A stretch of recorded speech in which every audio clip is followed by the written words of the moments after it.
Hi guys! Welcome to my channel. So, ang video natin tonight ay how you are going to turn on your monetization gamit ang inyong mobile. How you are going to open your $ using your mobile. Okay, so first, open the YouTube Studio app. And then this is your channel. And then click this part here, 3 lines on the side. And then find video, click that, and then now find your video that you want to turn on your monetization. Okay, so here I want to turn on this one, so click it, click mo lang yan, and then click mo yung sa taas, etong pen.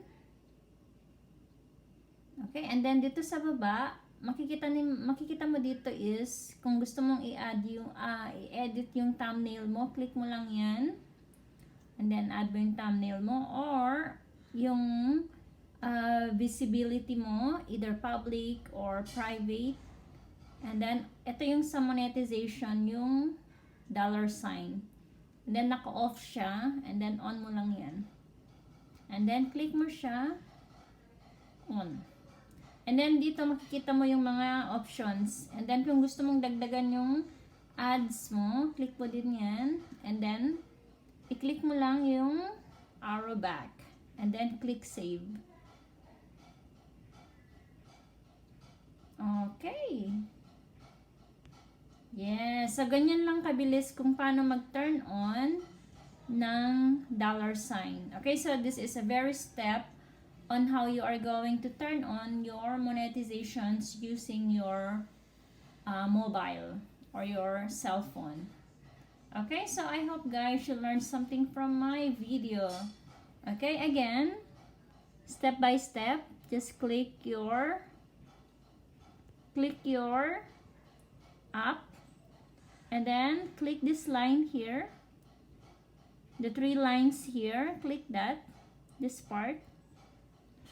And then click your video, and then just click which video would you like to turn on the monetizations.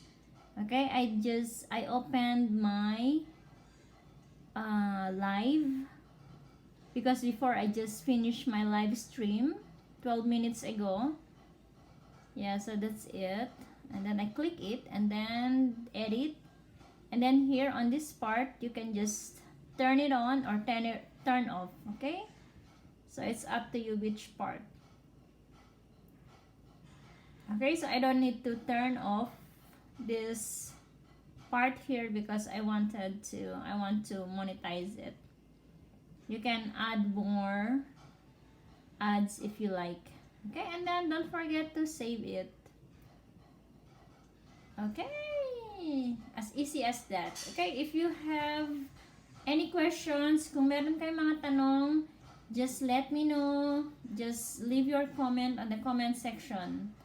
Or ilagay lang ninyo ang inyong mga comments sa comment section sa baba. And then, kung gusto niyo ng next na video ko ay kung paano mapalitan ang inyong category, then leave a comment. Kasi minsan, dun tayo nagkakaroon ng yellow sign. If we are not going to edit our which category we should put our video. Okay, so that's it. Okay, so I hope guys you learned something from my video. Okay, don't forget to subscribe to my channel. Click my channel and share it with your friends. Okay, bye-bye. And see you next time.